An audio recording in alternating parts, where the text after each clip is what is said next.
Yeah,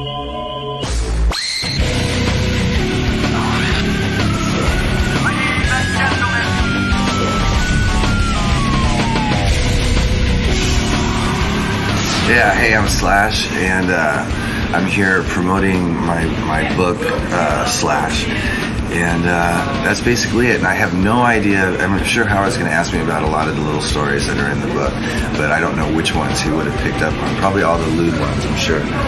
Now, is there anything that you don't want to talk about in there? I'd like to try and keep away from talking about Axl in any great detail, because that's always sort of unnecessary.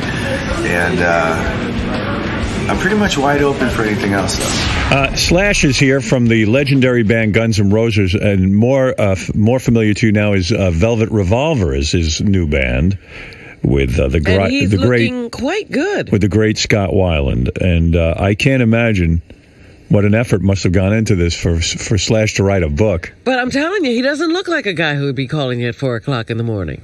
With a story. I'm reading a lot of the book now, actually. Here he is. It's killer stories in there. Look at him. Look at you. That's you. All right. Guy's a great rock guitarist.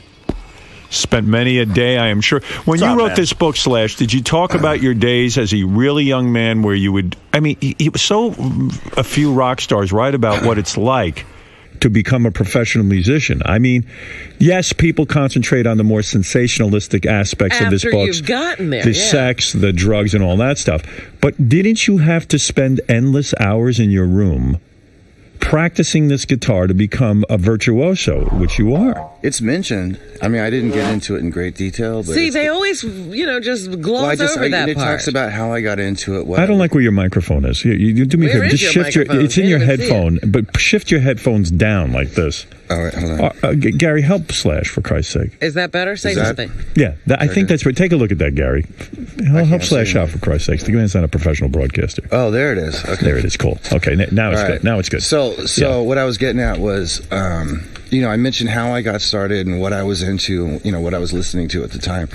And, how I used to spend 12 hours a day and how I got completely engrossed in the whole thing and whatnot. There was a period of 12 hours a day. Right. But it's not because for me personally, it's not because, you go, okay, it's whatever time, 9 o'clock in the morning or something. I start now, and then there's a lunch break, and then I get done. No, you were a kid who was obsessed with guitar. Obsessed, yeah. So every waking moment I spent with the guitar. And what was it that inspired you? I mean, what was it that made you say, I want to play the guitar? So, it's a long story. What happened was Steve Adler, the original drummer for Guns N' Roses, he and I met when we were about 13, and we basically ditched the 7th and 8th grade together, and just we're best friends. And he had a guitar, a little cheap guitar, electric guitar, and a cheap little amplifier, and he had a little turntable, and he used to crank Kiss, as loud as it would go, and then turn the amp up. And he didn't know how to play, but he would just bang on it. And it was the excitement of that started that whole sort of you can imagine teenage thing where it's like, oh yeah, we got to start a band. It's a great thing in life when you have a passion like that. Do you think that you had exceptional musical talent, or was it this unbelievable dedication to practicing? I think basically I was raised on a lot of music because my parents were in the music business, and I loved rock and roll from the minute I could remember. And then when I actually picked up the guitar and put those realistically 3 notes together that make a rock lick, that have that rock sound to it, right, I had a knack for it. Did you ever take a professional lesson from a teacher? I tried to, yeah. And it didn't work? Well, what happened is I had this guy. When I started, what I was getting at with Steve was he was going to play guitar and I was going to play bass, right? So I went to a local music school that was in the neighborhood. And I went in there without an instrument, and I said, I want to learn how to play bass. And the teacher was like, well, do you have an instrument? I said, no. So he started talking to me about trying to get into my head about what I knew about music, where I was headed, what I wanted to do. And while he was talking, he was strumming the guitar, and playing some Hendrix licks. Yeah. I said, that's what I want to do. And did you ever learn how to formally read music? Not very much. I mean, I started out with the basics. When I was in the music school, he sort of taught me some rudimentary stuff that was really handy. I learned how to string a guitar, because my first guitar only had one string. And is it mostly by ear that you played, even with Guns N' Roses? Like you would hear something in your head, and then you would just try to figure it out on the guitar. It starts out like piano lessons, scales. You're trying to read music, right? And that didn't sound anything like what I wanted to do. So I noticed that he could listen to any song that I would give him, and he could pick it up and learn it by ear. And I said, I can do that. And and I quit school and I went and did it on my own. So if you need to learn a piece of music, you just listen to it. Yeah. And so when we're writing stuff for, say, any number of bands that I've been in, or I go and do a session with any number of artists, I just go in and do it by ear. The only person that I went in and worked with that I had to do... Let me guess, Michael Jackson? No, Ray Charles. He wanted you to what? Read music? I had to read chord charts. You did? Yeah. And was that difficult? It was. Ray Charles chord charts are not like anybody's chord charts. These are very. The reason I had to read the chord charts was to actually remember all the different chords, because there's so many and they're all jazz chords, which I hardly ever use. So when you went into a session with Michael Jackson, let's say, he would play you a piece of music and say, "Hey, Slash, see what you can do with this." Yeah, he would give me an arrangement, and then he would go, do whatever you want, and he would leave. When you had to write a book? I mean, that sounds ridiculous that you had to write a book. That sounds like another chore. But I started thinking about your life. Mm-hmm. You are a guy like a free spirit. I don't think you really sat and worried. Like, you've been married 3 times. Twice, okay. But one of your wives, didn't you bang some chick like the night before your wedding? My current wife. Yeah. You cheated on her the night before the wedding, right? Yeah. And that marriage is working. Yeah. But don't you think it is working? Well, she's got balls, But don't you think, like, in a way, I mean, with all the drug use, out of control behavior, all of this stuff, I go back to your childhood. It was a wild childhood in the sense that your mom even was having this torrid love affair with David Bowie while you were just a child. Is that right? Yeah. True? Yeah. Well, torrid's a pretty heavy word. No, I mean, you mean affair like that? She was still married to Slash's dad? My mom and dad were separated at that point. And was your dad a black guy? No, he's white. My mom's black. Your mom is black. Is Bowie's thing black chicks? No, he's dated chicks. a couple. Yeah. And he's married to a black chick now. I think that's his thing. Yeah. Wait a minute. Why does it have to be a thing? Actually, a lot of white English guys like black girls. My dad too. Yeah, he's English. Yeah. And I've noticed it also on some other, occasions. You would I don't want to stereotype thing, them, huh? but yeah. Right. Did you because people don't think of you as black. Do you think of yourself as black? I don't think of myself as anything really, but when it comes up, I'm just a mixture of the two. And was your mother rejected by the black community because she married a white guy? No. I mean, maybe, I was too young to really say anything about that because I wouldn't know. But as far as I could tell, there wasn't any issues. Was there ever shame or humiliation? I'm sure there was a little bit. Was there ever shame or humiliation in your life that you had a black mother? Did white kids try to shame you for that? No, but I think there was moments. I mean, I really came from a different side of the tracks, no matter which school I went to or what neighborhood I lived in when I was coming up. So I was always different, and that just added to the mystique. But wasn't it weird for you? Here you are, a young kid, and your mom is carrying on with what is a very, very famous rock star, and there were almost no rules how you grew up. Yeah. Didn't one of your mom's boyfriends do drugs with you, like heavy drugs, like smoke coke with you? Yeah. Who? Wow. I mean, you were what, 12 when that happened? 12. Yeah, 12. 12 years old. No wonder you had a drug problem. Yeah. Your mom's dating a guy, and she goes to bed or whatever, and he comes into the room, and he says, "Let's get high." No, my mom didn't know anything about it. Right. She wouldn't have allowed it. No, understood. No, he at some point he came to me and he's like, I know you do this stuff. Like, he was a photographer and he needed, misery loves company. He needed somebody to get high with, is what it was. And we go in the dark room and he'd get me loaded. And then we'd go out and hang out 12 years old all night. Around 12 years old, and go out and pillage the neighborhood until about 6 o'clock, 7 o'clock in the morning. Then I would come home, pretend like I was asleep, and then get up and go to school.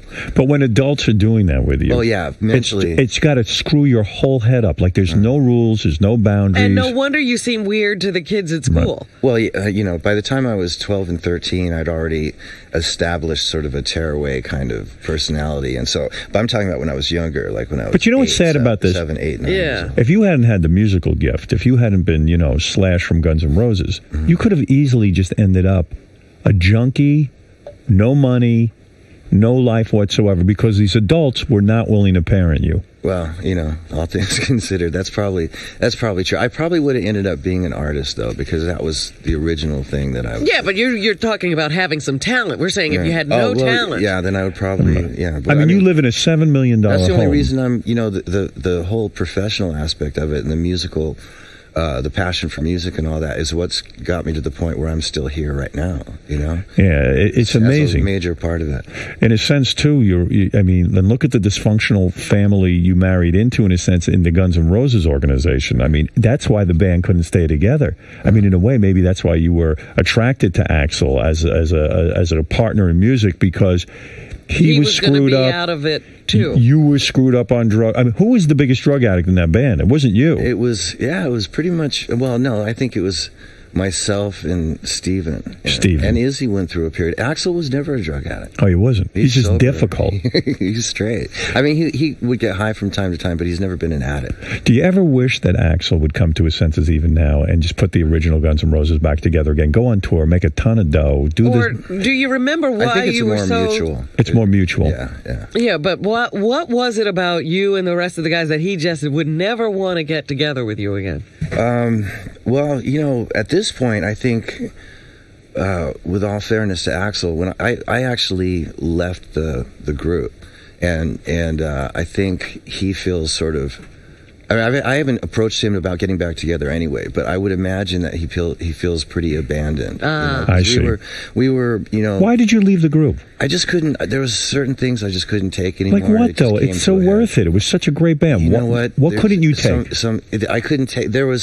There was a lot of it had to do with just not being able to control him, the time that the band went on stage, when we were doing anything on a professional level, and then after the Use Your Illusions tour was over, which was 2.5 years of a lot of roller coaster kind of behavior, and then also another thing was losing two of the original members of the band, which was Steven and Izzy. So that I realized there was a chemistry about the way that we all worked, and also in relationship to Axl. Izzy was very much a sort of the glue, the in-between guy that kept Axl and I sort of on an even keel. Because he came to L.A. basically. They were both from Indiana, so they had a certain kind of a relationship that really helped how the rest of the band sort of functioned. Like the album name, Appetite for Destruction. Maybe it's just that's what it had to be. It had to destroy itself. You have a really, really explosive band, which obviously is going to have sort of an implosive thing, Right.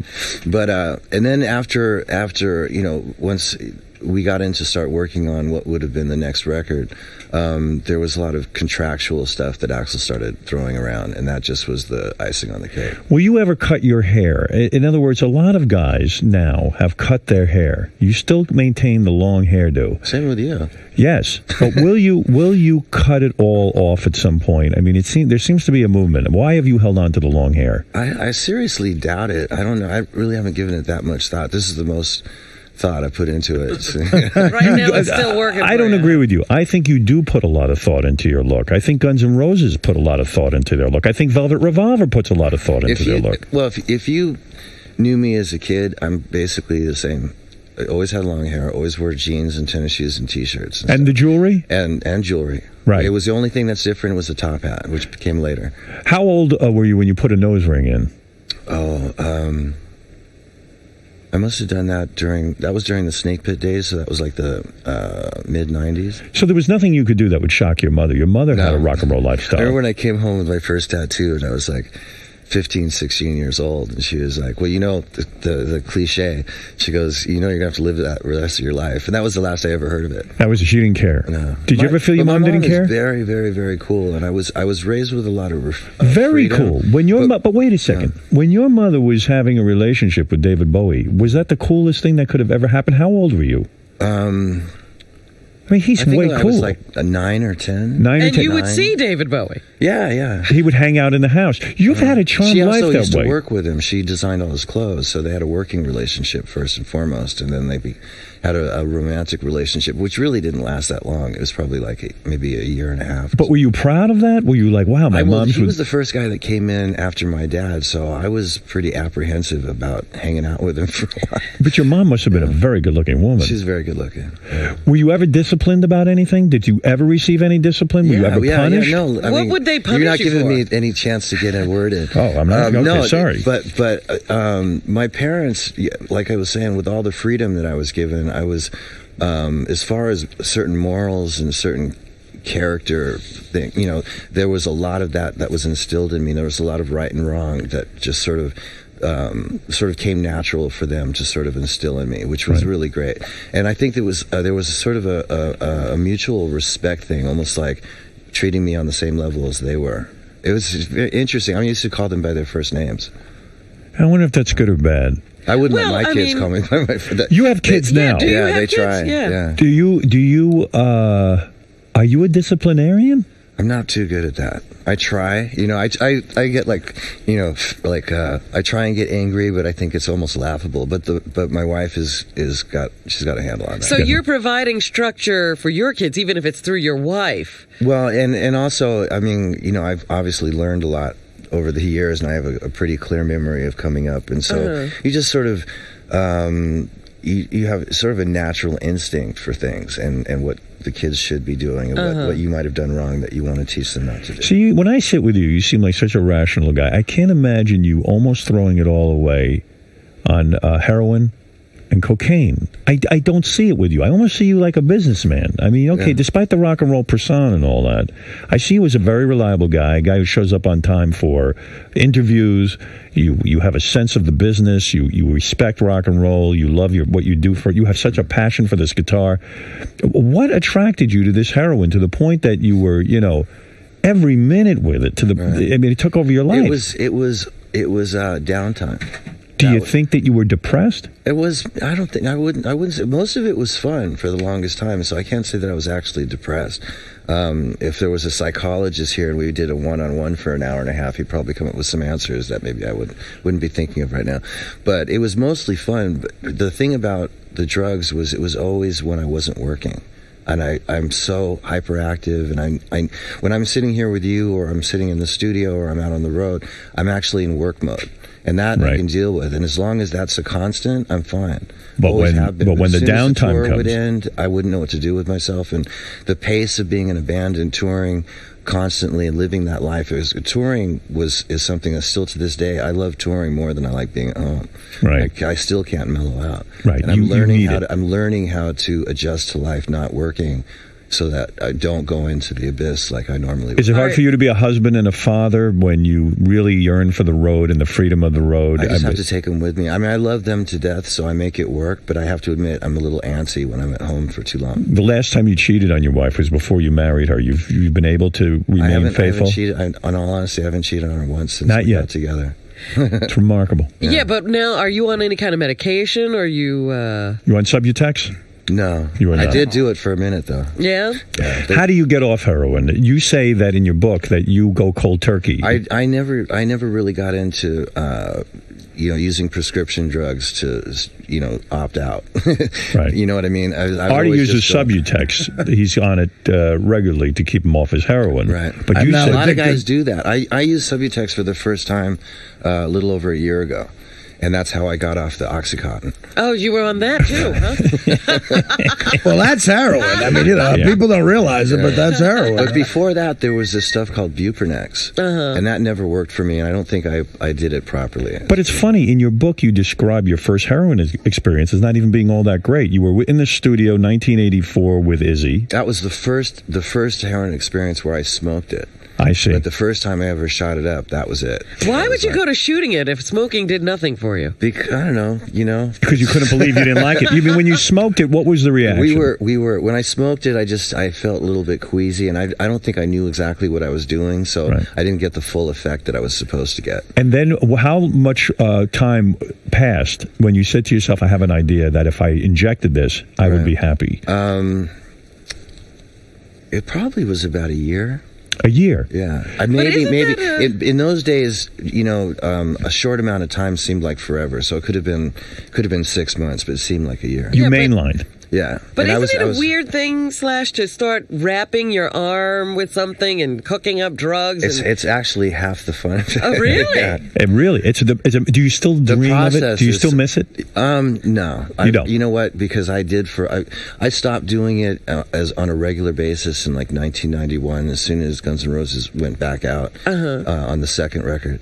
And I stopped, and I chipped a couple times along the way over the course of however many years. I probably put like maybe 7 or 8 times, and it never was as good as when I first did it. It was always chasing the dream, pain in the ass, and it just after a while you just resigned to the fact that it's just not going to be like that anymore, and you sort of let it go. All right, so you're drug free now.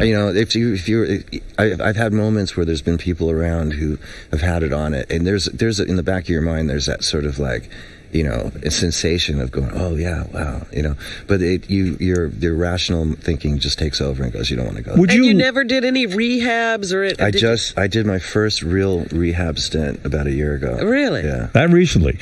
Would you laugh at guys like Aerosmith when you guys would go out on tour with Aerosmith when you were in Guns N' Roses, right, and they would have rules where, in order to protect their sobriety, you couldn't even drink alcohol around them, or you had to hide it and drink it in a cup and this and that or the other thing. You don't place those kind of demands on other people, do you? No. I actually like it when, within reason, that people are, I like to be out with people and know that they're able to drink and stuff like that. It makes me feel more comfortable. You don't even drink anymore? Wow. Nothing? Right, Vay. I know, right? Wow. I can't believe it. I play a lot better, and I've been very productive. And this particular point in my life, it's actually working. When you go to rehab and you show up, and you're a very famous person, do you go to a rehab specifically for famous people? Well, this particular rehab that I went to wasn't necessarily for famous people, but you had to have some cash. You had to have some major dough. So you're in there with some big players. There was actually nobody there when I went in. You had your own rehab. I was the only client, which was great. Isn't that a little scary? My own bedroom. I think I was really in control going in there, knowing why I was there. So I think I really went to rehab more just to get some help to get off the stuff that I was on at the time. I really was that the OxyContin and all that? Yeah. That just so I didn't want to go through the whole long withdrawal thing, and also just to sort of get away from everything for a minute and get my head together, because there was a lot of shit going on at that time. Not only were drugs going on, but a lot of sex. And you describe something in your new book that is very disturbing, and I feel for you on this. What, the Izzy thing? The Izzy thing. You what say is going on here? I knew this is. Yeah. I remember being up in the bunk one night after a show with Izzy and some girl. We were taking turns having sex with her, but Izzy wasn't wearing any protection. So when he pulled out, he came on my leg. Oh! Since I was right there on the other side of her, that definitely stopped me in my tracks. I sat up, I looked at him, and I said, "Hey, Izzy, man, we've got to get a bigger place." Yeah, right. When a man comes on your leg, what is that like? That was a very surreal experience. But you have to understand, we were in a space that was entirely probably the size of a twin mattress. It was a loft that was the size of the mattress, and there was nowhere else to go, and we were both banging the same girl, and there was nowhere else for him to move to. And so in the heat of the moment, he wasn't really thinking about where he was aiming, and I was right there. And, so many, really bonding moment. It really is. And when Izzy came, did he come a lot? Was it a big load? Did he drop a big load? What? It seemed like an eternity. Was he laughing that he goes, "Oh my God"? No, he didn't know he didn't. He was out. No, he didn't realize where I was in proximity to where it was dark. Was. What do you do? Honestly, this is very specific. What do you do with the load once it's on? You get the girl to lick it up. You did? Did she really? I'm going to throw up. What do? You walp it off with his shirt? I used one of the blankets on the mattress. When you're living that close with a bunch of guys and everything, the one thing I don't get is double teaming these chicks. Here, this is certainly a tremendous amount of variety on the road of women, especially when you're in a cool band. This was in the old days. This was like before we ever hit the road, when we were just like the scourge of Hollywood local band. Did you ever feel bad for the women? Did you ever have any sort of, this is what I'm talking about with your childhood. Like, it's almost like there were no rules. Like, some woman comes in, she's almost disposable. You take her in there, you fuck her a couple of times. I'm not one of those guys. I'm that one guy in the band that actually sort of was sort of a sucker for girls. Even the stupidest ones, I felt sort of bad for, the ones that would come in and be so easy to disrespect, you know. Right. And so some of the relationships that I had with women over the years, or most of the relationships I had with women over the years, when it came to sex, it was usually so there was some sort of mutual respect between the two of us. But in certain instances, like this one that we're talking about with Izzy, that was just some girl that I don't even know how she ended up there. Did you ever share women with Axl Rose, the lead singer of Guns N' Roses? A couple times. You did? Yeah. So I you were guess that everybody close. shared. Huh? Yeah. That's amazing. I never got into that. Then again, nobody wanted to share with me. Who wanted to see me naked? Certainly not another guy. Does it feel a little bit gay when you see one of your bandmates naked there, you know, and you penis know is how hard? they It's funny. You do can it. sort of. You don't really get into the watching them per se. Right. It becomes sort of an animal thing. That I you're see. not really paying attention to them. You're with the girl and he's with the girl and you're not really focusing on him at all. And you don't want him in any. Like I had an incident a long time ago where I used to have these parties at my house and party loving people would come over and we would have a lot of interaction. Yeah. And I was on the landing in my house with this girl, and I was on the floor, and she was on top of me, and Ron Jeremy happened to be there, and he came up behind her without even asking, and then sort of got behind her, and I was like, oh. And then all of a sudden I felt invaded. Yeah. So there has to be some. It's not one of those kind of things. I watch some porn movies, and I just couldn't handle. There are rules, in a yeah, sense. Yeah. You didn't want Ron Jeremy joining in. Yeah, there's some there can be some awkward moments. Awkward in I the think. sense, too, like when you have to follow Izzy, let's say, or Axl, you're the second guy in the girl. These guys have already come inside the girl. I mean, does any of that bother you? That bothers me for some reason. Why am I so uptight? I mean, Yeah, that's really, my problem. of all people. Am I uptight? It's not really being uptight. It's just certain people have certain limits to what they think is, Acceptable. That Yeah, never exactly. bothered you. Yeah, there's certain aspects of it that bother me. You know, I'm not. I'm sleazy to an extent, but there's another part of me that's got a moral center that there's certain things I won't accept. But are there rules as to who But goes that's first? I have a wide. Yeah, but that like, a wide are you the king bee in a sense that like you go first and then the guys follow? I never thought about that. I'm No. actually racking my brains trying to figure out how that works. So did there come a time when, let's say, Izzy was banging a chick, he finishes, then you say, now I'm hopping on. I don't think it ever really worked that way. It was usually one of those kind of things that if we were sharing a girl, it sort of all happened at the same time. So would you prefer the mouth or the anus or the vagina? Well, we never did the Anus. Anus, the two, Right, Right. Yeah, that's way out of control. What's that sign that they got? What is that called? Double, not DP, it's not but double penetration. I learned this in Canada recently. I can't remember what it's called though. Anyhow, I think he would be doing her and I would be getting oral. Right. We might switch around, not in any particular order. Would it be something sort of too if you weren't well hung? I would prefer just having a girl, the one girl or two girls. I don't really like two having girls guys is okay around. too. Yeah. I could probably count on two hands how many times You shared. I shared. Yeah. Because it's a weird thing. Do you ever get into the, my penis is bigger than Izzy's? Or, I mean, I would get into that. I mean, I'm not saying it's because you do naturally compare. And any guy who says they don't is But lying. also, don't you see him doing some weird things? Oh, look at what he's doing. I guess there's awkward moments. Yeah. Did you ever see Izzy like looking at a girl's butthole and then you go, you know what, Izzy's gross? Yeah, right. No, I don't remember that. But I do remember some incidents that happened with some other people in other bands where you have like a few girls come from a strip club or something like that, and they come into a hotel room and everybody's partying, and then all inhibitions go out the window, and next thing you know, there's like two girls giving one guy head for a minute, and then the other guy comes along, and then you're all standing together and they're all doing it, and you sort of at that point it's a party, but then there's another element that comes in. It's like, okay, now we're all doing this together. I didn't know you that well. No. Right. Yeah, there's some moments out there. When you wrote the book, did you leave some of those things out? Like you saw the lead singer of AC/DC do something? I didn't put anything in there. There was one mention of my good friend James Hetfield. Okay, from Metallica. Right. Yeah. And I put it in there. I didn't want to get him into, I didn't want to. What'd you see him do? What'd you put in? He was in my hotel room, in the actual bedroom part, and I let him use the room with this girl that he was with. And this was a long time ago, way before he got married. Pre-marriage, yes. Yeah, of course. And I needed to go in the room to get something, so I sort of opened the door and was creeping in, and he was head fucking her against the wall. But he was doing it in the James Hetfield kind of like angry. Going, oh yeah, this is fun. Rock and roll. I mentioned that because it was. Is your penis bigger than Izzy's? I can't remember. I think we're roughly around the same. Roughly size. around the same size. Axel had a small penis. I read. I don't know. I never actually went there. I see. Never took a look at that. Yeah. Well, I mean, it's a fascinating life. I mean, the sex. Are the you drugs. talking to Axel now? Hell no. These guys can't stand each other. We haven't talked since when I quit. That was pretty much it. An unprecedented sort of kind of thing. Yeah. I don't think he thought that I was serious, and I think that really caused a lot of bad blood. You deal with the financial aspects of being in Guns N' Roses too. Your signing bonus when you first get signed to a record label. This is how out of control you were, which is so opposite the guy I kind of know sitting on the couch.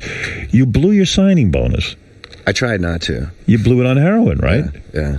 Well, sad, right? I bet. How much money do you think you missed out on? It wasn't that much money. It was $7,500. Yeah, but at the time you had nothing. At the time, it was huge, and I couldn't put money in the bank because I had a lien on my income at the time, and so I had it all in traveler's checks, and I really tried to maintain it. But you have to understand that when Guns N' Roses got signed, that we couldn't do anything. We couldn't do any gigs or. You really do anything except for sit for about a year and a half, and it was pretty hard to do. We were bored shitless. Is there an unbelievable aspect to fame that, like, aside from your mom introducing you to David Bowie at an early age, all of a sudden you start to get in a band, you start to get some kind of name out there, and suddenly, like you say, your first son was conceived in Ron Wood of the Rolling Stones house. You're hanging out with Sly of the Family Stone, smoking PCP and crack with him. I mean, you're doing. Well, I didn't actually smoke crack with him, but you saw him doing it. Yeah. It's hard to believe. He seems like such a normal guy. Yeah, when I saw him last, he looked fine. And then all these drugs do weird things to very normal people. And then wild things happen to you. I mean, a woman blew him while he was asleep. I mean, that's great stuff, right? She wasn't a woman. She was a kid. She was. What do you mean? She was. I mean, she must have been like 14 or 15 years old. And you were asleep? I was sort of asleep. I sort of half woke up for that. I mean, this is not a normal life. You know that. I mean, most guys. It's all fun, though. I got to tell you. You bet. I have no regrets. Oh, I bet. I was going to ask you that. Certainly, but you shouldn't. Also, my parents. I came from sort of the whole free love generation. Right. Everybody was very uninhibited in those days, and when you talk about David and whatnot, I mean. I was raised around a lot of musicians, a lot of entertainers, right. And it was all like that. I mean, I remember walking into a friend of my mom's place one time. I mean, adults were always having sex when I was a kid. And it wasn't. You see all of this. It wasn't lurid, that kind of sex. It was just sort of a more loving kind of. I'm telling you, he had a childhood with no rules. Yeah. I mean, you thought it was normal to walk into a room and see adults having sex. Well, I mean, it would have been abnormal for them to keep me around. Did you ever see your mom having sex? Only once. Who was she having sex dad. with? Your dad? Yeah, I walked in one time. That's weird. Yeah, that was weird. I never. What position were they in? I bet it's frozen in your mind. It was missionary. It was. Yeah. And did you stand there and watch? There was that second that lasts forever. Yeah. You saw it going in and out. No, it wasn't that close. I was on the other side of the room. That's got to be traumatic. Yes, Gary, what do you want to ask? No, I just wanted to ask Slash, because there's stuff that you read, and I heard that you don't talk to Axl anymore. And there was that weird incident a couple of years ago, I just never understood, Guns N' Roses, the Axl Guns N' Roses, played the Hard Rock on New Year's Eve, and Slash went there just to see what was going on, but I never understood what actually happened. What happened was my wife and I saw an ad for Guns N' Roses at the Hard Rock at the Joint in the Hard Rock, and so we made a plan to go there. It was New Year's Eve, so went down there, sort of got myself set up, made a phone call, got set up, and then went down there, and I was forbidden to enter the venue. But did you ever say to Axl, "Hey, I want to come by and see you"? No. And he didn't want you in. The whole building knew I was coming. Why do you think you went there? Were you looking for confrontation? Were you looking to say to him? They were saying that the rumor was I had my guitar and my top hat, and I was going to go in there. But why go and torture yourself? But no, I just wanted to go see Guns N' Roses because I'd never seen them before. Yeah, but wait a second. That was it. You had to be angry. This isn't Guns N' Roses. But this was years after. You have to understand, when I quit, whatever he went on to do after that was fine. Right. And I knew he was going to continue on with the name because that was one of the things that was leading up to the split anyway, when it first came up. And so I was really intrigued. I wanted to go see what Guns N' Roses was. What do you think of like Van Halen right now, where they get rid of Michael Anthony, the original bass player and backup vocal guy? They put in Eddie's son. Eddie Van Halen's son is in there now. Like, does that kind of burn you up a little bit? Because that's what Axl tried to pull with Guns N' Roses. He tried to replace the whole band. Right. Do the fans deserve to see... They don't want to see Van Halen or Guns N' Roses with other players. Well, I think it needs to be made very clear to the public that the original members will not be there, which... Somehow with the Guns situation, I don't think that happened. I think that's why you went to the show that night. You wanted to sort of say to Axl, "Go ahead, you do this in front of me, asshole." It wasn't like that. I will tell you how it was. It was really pretty innocent. Just wanted to go see. I mean, think about it. How interesting would that be? Yeah, but you couldn't have been surprised by their reaction. I would be angry. I was. There's a point there. It's like, oh, come on, get off it. What am I going to do? Yes, Gary. It was weird because there was one time I went to see Guns N' Roses, and of course you're looking for the guitar player to be Slash. And it could have just been sort of, nondescript. And instead it was that weird guy, Buckethead. Do you remember? That was on the MTV show. Yeah, it was a guy with a bucket over his head, and it was almost like calling too much attention. I know. I was him for Halloween a couple of years ago. Were you? You were Buckethead? Yeah, but let me just put one thing in. Do you think Buckethead is a talented individual? I don't really know his work. I really don't know his work. Okay. I've heard he's a really accomplished guitar player. Okay. Very technically, fluent. You say that as a put down in a way, that a guitar player he's not a rock guy, A rock guy has a certain soul to his guitar. Yeah, is that what you're saying? Yeah. It's not just all about technical. I have heard a couple pieces of music from Buckethead, and it's technically proficient, but doesn't have any heart. So, in other words, you kind of say, hey, there's two types of musicians. There's the guy who can go in and read charts and get that all done, and then there's you. You can walk into a studio and make something magical happen. Something like that. It's like if somebody picks up the guitar and has the balls to really come from the heart and expose himself, emotionally on the instrument, you can tell, you can feel it. Getting back to the sex for 1 minute. Wait, let me straighten out one thing about the Axl thing. Yeah. Just with all due respect to Axl, he didn't know that I was banned from the venue. It was a manager thing, which actually happened to be our old manager, who I hated with a passion anyway. And he thought Axl might not react, positively if he knew I was there, so he decided to take it upon himself. But did Axl ever reach out to you afterwards to say, "Hey, I heard you were there. Sorry you couldn't get in. Would have loved to have seen you"? No, that's not his style. No, he doesn't do reaching that. out. No. Now, okay, sorry. Getting back to the sexual thing, it is amazing. Because I'm sure you guys weren't wearing contraception and stuff. The only STD you say in your book that you got was you got genital warts on your stomach. No. I got genital warts on my penis. But what happened was I had these marks on my stomach, which they were sort of like psoriasis kind of thing. But being hypochondriac, I guess. It was right around the time that the AIDS thing was first really starting. Right. And it just seemed like real small versions of what the AIDS so you thought you had those lesions look like. And of course, it would not surprise me because practicing safe sex at the time wasn't really a habit. I don't think. The only time you ever practiced safe sex was not to get a girl pregnant, and that was. But even then, that was hard to do. But it is amazing. You didn't come down with a lot of stuff. That was the only thing. That and crabs. That was the only. The crabs you got. You didn't get the herpes. You didn't get any of that stuff. You really got. I never even got hepatitis C, which a lot of guys. A miracle. Did you share needles when you were shooting? There was times. Yes, and he skirted all of of the. I've been really lucky. Yeah. But here That's you are one a of the things. hypochondriac. Not really. I'm just, you know. But you probably are. A little bit. Yeah, and then you would share a needle with someone, which to me would be totally it's dangerous. in the whole fervor of getting the drugs. Yeah, it is a real psychological thing to that. You know, they say that about Keith Richards too, that he's lucky and he's got this constitution, you know, of an ox. a horse, and, yeah. right. Yeah, you have to be reasonably intelligent to sort of get away with a lot of this stuff, but at the same time, you know, I've been really, really lucky. Yeah, it is. It's a roll of the dice. Another upsetting thing happened to you. You once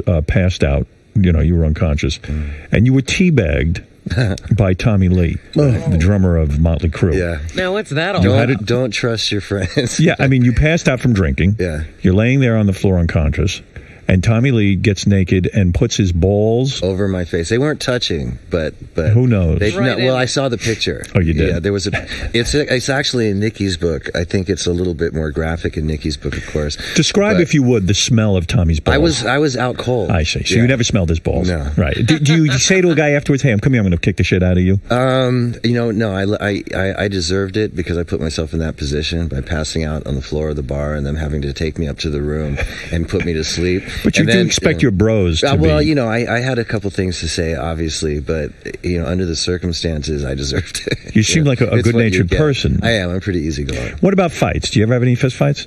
I used to. I haven't in a while. Did you ever have any with Axl? No. You never had a fight? I think there was one time in our relationship where I thought that was going to happen, but I think we both thought better of it. Probably the relationship between you and Axl can never be repaired, because even in your book you say some nasty things about him, in the sense that you saw him flip out on girls who wouldn't have sex with him. There was a one incident that I didn't put that in there because I wanted to talk about him. It just had a lot to do with why I left. We were in rehearsal at the time, and we were staying in Chicago, and why I left Chicago, which is a whole story. What did you see that night? Nothing I'm going to get into here. What do you mean? He yelled at a girl or he hit her? I just reacted inappropriately. In other words, hey, you have to give me sex with him. Yeah. But there was, you know, I really don't want to get into all that because Why, though? It wasn't that big a deal. It wasn't that big a deal. I think the reasoning behind it and so on and so forth, I thought was sort of unsavory. So I just got sort of disgusted with the whole thing that was going on at that period. So I don't want to single that one incident out. Why did you have sex with an old girlfriend the night before your wedding? What happened there? Were you scared to get married? Was that it? And you just said, hey, shit, I got to get out of this thing? The first marriage I got into was an ultimatum. Right. And I don't think I went in the right. I didn't go into it from the heart, and so I'd sort of dated this girl that is now my wife. Right. You know, not really dated, but we saw each other on occasion, and we always had a good time. And she knew that. She knew that we had sort of a connection. Is this the wife when you were doing my movie you were hanging out with? That's the one that I was married to then. Right. Yeah. You divorced was the first her. one. Yeah, I divorced. She was hot. She was, you know, she was a good-looking girl, but it was an ultimatum. I'd been caught. She finally caught me.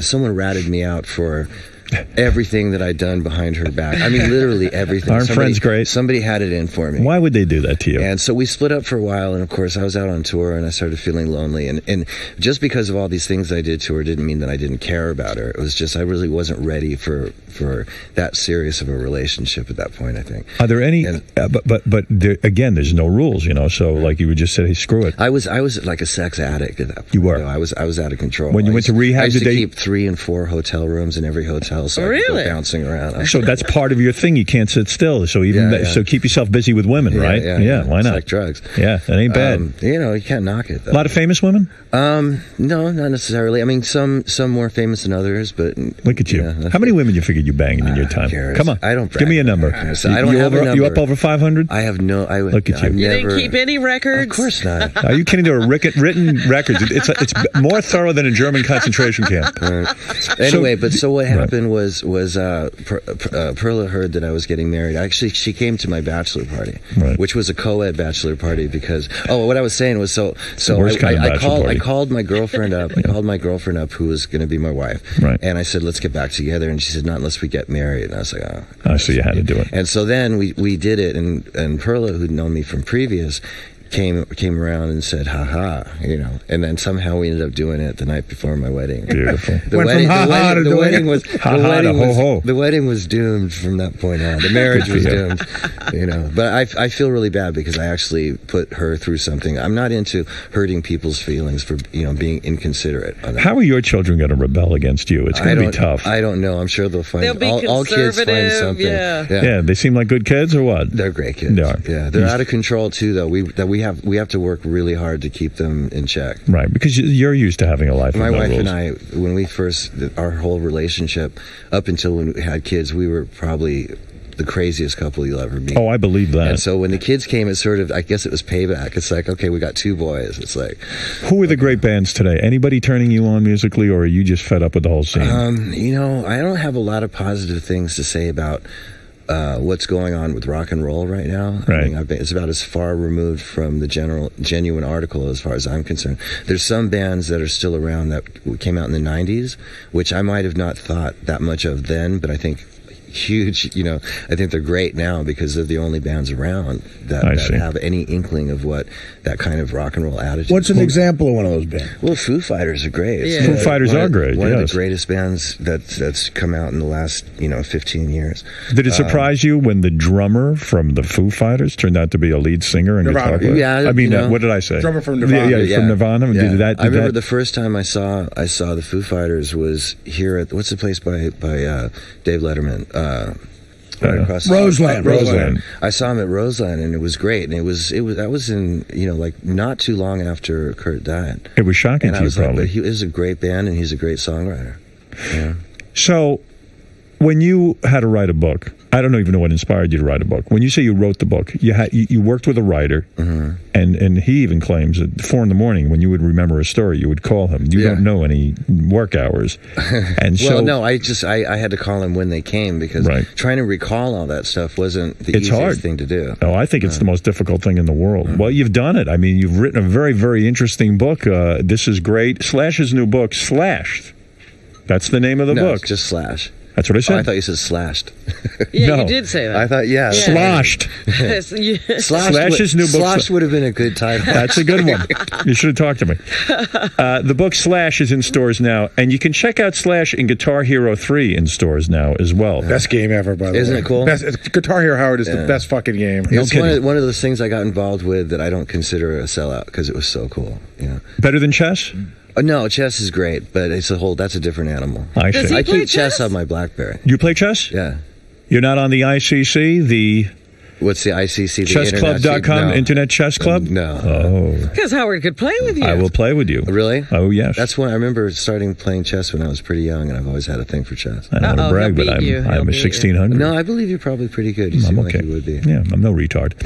I'm into poker now. That's my new thing. That's your thing? That seems like everybody's into poker. So Yeah. But are you going to get carried away with that and blow a lot of money? No. I mean, at this point, I love watching on TV, and I love playing it on my telephone. Right. And it's. Are you playing big stakes poker? I'm not a gambler. You're not going to get me to take $1,000 or $10,000 and put it on the table. How much do you play for? I don't play for anything. I'm playing on a machine. Yeah, That's he it? doesn't go to the casino. I have some friends that I can play with, but that's small stakes. All right, get the book Slash in stores now. What do you want to say, Garibaldi? I got a question and a story. One of our friends has a good story about Slash. But in the book, do you talk about how you wrote the songs? Because I read how you came up with the guitar riff for Sweet Child of Mine. I was wondering if it was true. I got into a lot of the songs on Appetite because it's such an infamous record, and so I did talk about Sweet Child of Mine and Welcome to the Jungle and Night Train and Paradise City and stuff like that. Yeah, because Sweet Child of Mine supposedly was what he would do to warm up that riff. Right,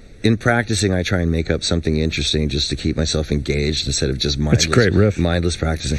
And I stumbled on this cool pattern that had a nice melody to it, and started coming up with these different notes within the pattern. And then a couple of the other guys started playing some chords behind it. And then would Axl come in and then start singing to it? Axl, unbeknownst to us, was upstairs writing lyrics to it, and we didn't know. Wow. And so the next day at rehearsal, he goes, "Let's do that thing you guys were working on," and it became this big song. That's great. When it's that easy, it's a shame it can't last forever, You just wish you could stay in that zone. But that was just him warming It's up. also one of those songs. The song still gives me chills. It's one of those songs that's very indicative of an entire band working together. It Right. would never have happened without the other guys. Yeah. You know? Right. It's a collaborative thing that happens.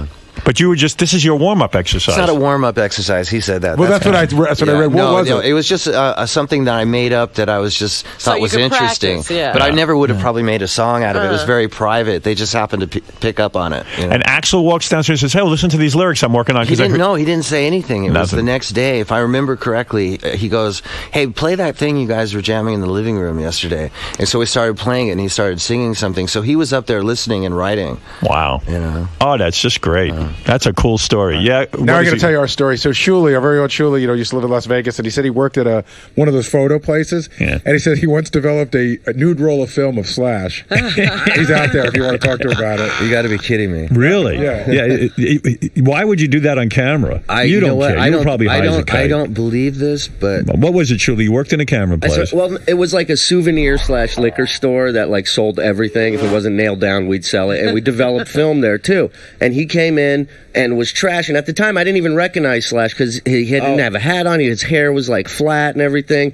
And they dropped off a roll of film. It was you, and I don't know which one. Was it in L.A.? No, it was in Vegas. It was on Fremont Street. No, okay. There's actually some pictures in the book of she and I, but they weren't full on sex. No. There's some nudity, but there's no real penetration. There's a picture in the book. She's got her face where the sun don't shine. When I developed the film, that's when I realized it was Slash because there was a picture of him in the shower, and I saw this tattoo on his arm of himself. It says Slash with the hat. It's a tattoo. He was actually of a girl, but it has my name. Oh, it does. Okay, well, character. And he was nude, and he's just standing there in the shower. How was he hung? naked. Was he have a big penis? Yeah, it was huge. I made double prints. I put it in the book we had for naked photos. We had a book underneath for nude pictures. You're very gracious. That was very nice of you. Well, Slash, it's a pleasure. And Yes, Artie. Can I ask him a couple of questions? Yeah, go ahead. What? How you doing, man? Artie. You guys were like a great sort of band in the tradition of classic, rock and roll. When you saw bands like Nirvana and Pearl Jam, that whole grunge thing coming on, did you feel like you guys were in trouble in any way? No. I was really excited. Being that in the 80s we were one of the few sort of hands down gritty rock and roll bands. There was so much other glam and sort of fake anthem stadium rock or whatever you want to call it going on. When grunge happened, which I still have a hard time calling it that, but in the 90s, in the early 90s, when Nirvana, Alice in Chains, Soundgarden, what's the other band? Pearl Jam. Yeah. And bands like that, those were the main ones. I thought it was great because it was like some new blood, and I was really addicted to a couple of these records. So it wasn't a turn off to you. You liked it. What would you rather call it? Just rock and roll, like anything else, It was right? basically just an extension of what we were doing. Right. I agree. I agree. And just one real last thing. I've struggled with drugs as documented on this show, and I'm curious. What created more chaos in your life? Because I have a definite answer to this. Yeah.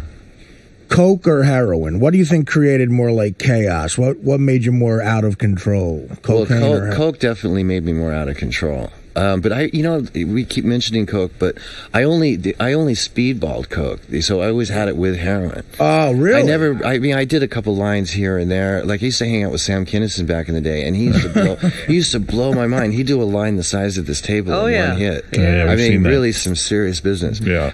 Coke's not really my drug of choice. It's too up. So you always had heroin? I'm a heroin guy. Wow. Yeah. But some of my weirdest stories in the book are about when I'd run out of dope and it just end up with the Coke left to shoot, and then the hallucinations that go along with that. Right. You said at one point you put your fist through a piece of glass shower. There was something that happened, an incident in Phoenix, where I probably would have gone to jail for a good amount of time. Oh, really? And luckily, there was a promoter there. My manager called. That was probably one of the few. What happened? One of the few good things they ever did for me.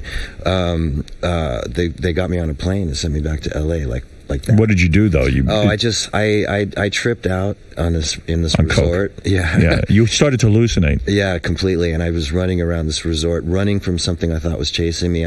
You were naked, weren't you? Yeah, I was naked, and I ran into this maid who pressed charges. For, goodness! For what? For what do you call it? Indecent exposure. No. When you punch somebody, what do you call it?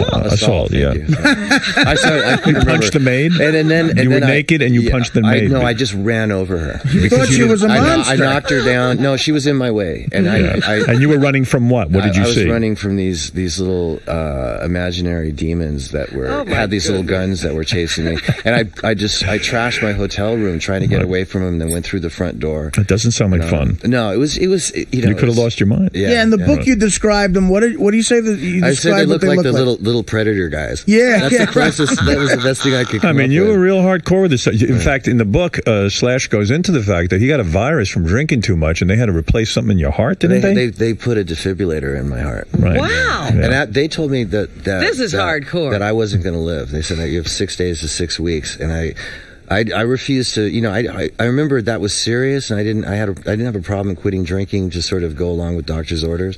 But I was really concerned with getting all because I had to cancel the tour, and so I wanted to make up those dates. Right. And that's what got me through it. And I was back on the road within months. Because when you're on something coke other when you're on coke or heroin, at least me, you can drink endlessly. And when I would go on a coke binge, I was more into coke in my 20s because it forced you to be social. Cocaine, Right, you were right. out, and that's why it created more chaos. But heroin, you want to withdraw and be by yourself. I'm an introvert by nature, so doing coke and socializing, it's like it's okay. It makes it more like I go out now and I realize why I did so many drugs because I just can't stand being it's around like people. boring. Right, go out, yeah. hang out at a bar, everybody's talking, and you're like, this is why I used to drink. Well, anyway, hey, by the way, you were at Anna Nicole Smith's funeral. Yeah. How did that? Were you close with her? What's I wouldn't say close. She was more of an acquaintance to me, but she was close to my wife. Oh. And we didn't know each other all that well, but what's the guy's name? Her Howard K. Stern. Howard invited us, and Perla thought we should go, so we took off and went down there, and that was a real scene. And that Nicole's mom was a real piece of work. Really? Yeah. She showed up at the funeral.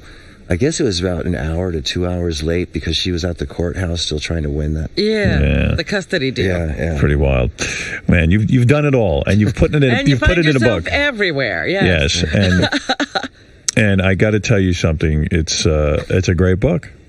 Good for you, man. Slash's new book, Slash, in stores now. Check out Slash and Guitar Hero 3, by the way. And we have Velvet Revolver's got a new record out. Yeah, Velvet Revolver, and that thing's going well. So we're touring. I'm just on a quick break. We're going to Japan and Australia. Very nice. Yeah, and I can't believe you got Scott Weiland under control. He's the angel in the band. At this No point. kidding. Yeah, It's I wouldn't unbelievable. call him an angel, but he's doing really well. Well, it's great. It's always great to see you. I love great when you seeing come you in here. too. I love to sit and talk to you about your life. It's fascinating. All you guys, and I heard you were sick, so you might not be here. So I'm glad you're here. Oh, I'm here. I'm not sick. Don't No, believe she's the sick. rumors. She's the healthiest one in the room, Slash. All right. That's right. Thanks, Slash. All right, Good man, luck with the thank book. you. All right, Slash, how do you think it went in there today? It was good. That was one of the more comfortable times I've had doing Howard Show. I always have a good time doing Howard Show, but I also get nervous. Why were you nervous? I don't really like talking all that much. Like doing face-to-face interviews because I'm sort of quiet. And I get thrown to the wolves sometimes. Howard's like that. The first time I ever did an interview with Howard was over the phone, and I didn't know who he was. This was years ago, and I called him from Hawaii at like 2 a.m, drunk off my ass, and didn't know who I was dealing with, and he just sort of wiped the floor up with me. Right? But luckily, I think that what broke the ice though was that he was cool enough to let me redo the show the next day. And so ever since then, we've had sort of a relationship. So I have a lot of respect for the guy. And was it weird talking about like your sex life and your childhood with drugs and everything? I was sort of expecting it, but you never know exactly how it's going to go. There was a couple of uncomfortable moments in there, especially the group sex stuff. Because I hadn't really thought about that. I didn't have any good answers for it. But no, it's all good.